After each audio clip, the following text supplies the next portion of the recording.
ओम नमो भगवते वासुदेवाय। आप सबका प्रभु शरण 78 में बहुत बहुत स्वागत है। माघ मास की शुक्ल पक्ष की एकादशी को जया एकादशी कहते हैं।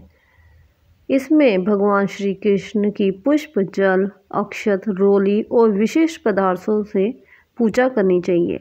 भगवान को भोग लगाकर प्रसाद ग्रहण करना चाहिए। जया एकादशी की पूजा 8 फरवरी व व्रत पारण 9 फरवरी को किया जाएगा। जया एकादशी में पूजा करने के लिए सबसे पहले स्नान आदि कर मंदिर की साफ सफाई करें।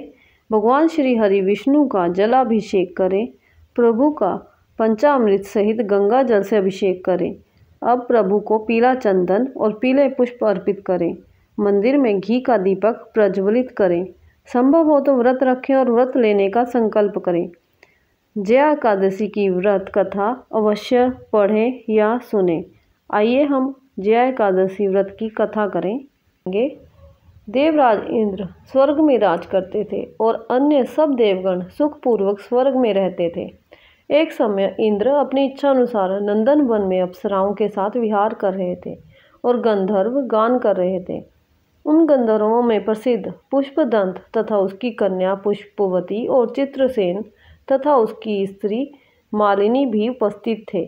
साथ ही मालिनी का पुत्र पुष्पवान और उसका पुत्र माल्यवान भी उपस्थित थे। पुष्पवती गंधर्व कन्या माल्यवान को देखकर उस पर मोहित हो गई और माल्यवान पर कामवाण चलाने लगी। उसने अपने रूप, लावण्य और हाव भाव से माल्यवान को वश में कर लिया। हे राजन, वह पुष्पवती अत्यंत सुंदर थी। अब वे इंद्र को प्रसन्न करने के लिए गान करने लगे, परंतु परस्पर मोहित हो जाने के कारण उनका चित्त भ्रमित हो गया था। इनके ठीक प्रकार से ना गाने तथा स्वर ताल ठीक नहीं होने से इंद्र इनके प्रेम को समझ गया और उन्होंने इसमें अपना अपमान समझकर उनको शाप दे दिया। इंद्र ने कहा, हे मूर्खों, तुमने मेरी आज्ञा का उल्लंघन किया है, इसलिए तुम्हारा धिक्कार है। अब तुम दोनों स्त्री पुरुष के रूप में मृत्युलोक में जाकर पिशाच रूप धारण करो और अपने कर्म का फल भोगो। इंद्र का ऐसा शाप सुनकर वे अत्यंत दुखी हुए और हिमालय पर्वत पर दुखपूर्वक अपना जीवन व्यतीत करने लगे। उन्हें गंध, रस तथा स्पर्श आदि का कुछ भी ज्ञान नहीं था। वहाँ उनको महान दुख मिल रहे थे। उन्हें एक क्षण के लिए भी निद्रा नहीं आती थी।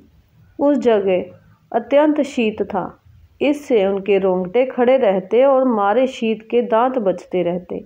एक दिन पिशाच ने अपनी स्त्री से कहा कि पिछले जन्म में हमने ऐसे कौन से पाप किए थे जिससे हमको ये दुखदायी पिशाच योनि प्राप्त हुई। इस पिशाच योनि से तो नरक के दुख सहना ही उत्तम है, अतः हमें अब किसी प्रकार का पाप नहीं करना चाहिए। इस प्रकार विचार करते हुए वे अपने दिन व्यतीत कर रहे थे।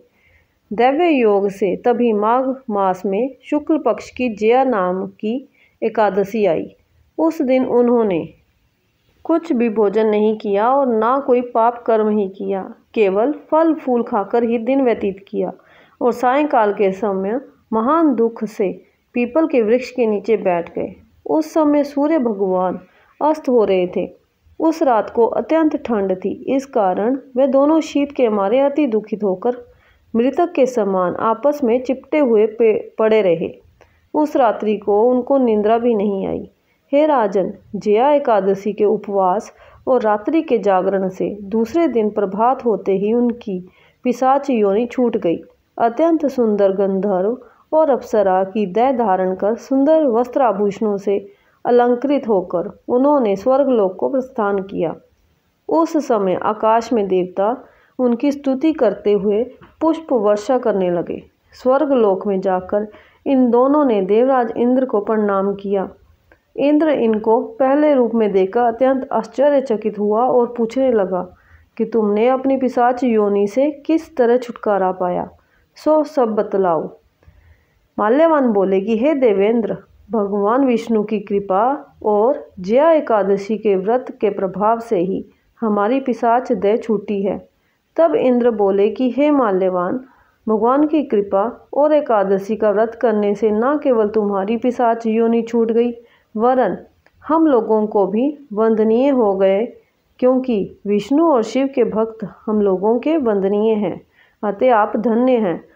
अब आप पुष्पवती के साथ जाकर विहार करो। इस तरह जया एकादशी के व्रत से बुरी योनि छूट जाती है। जिस मनुष्य ने इस एकादशी का व्रत किया है उसने मानो सब यज्ञ जप दान आदि कर लिए।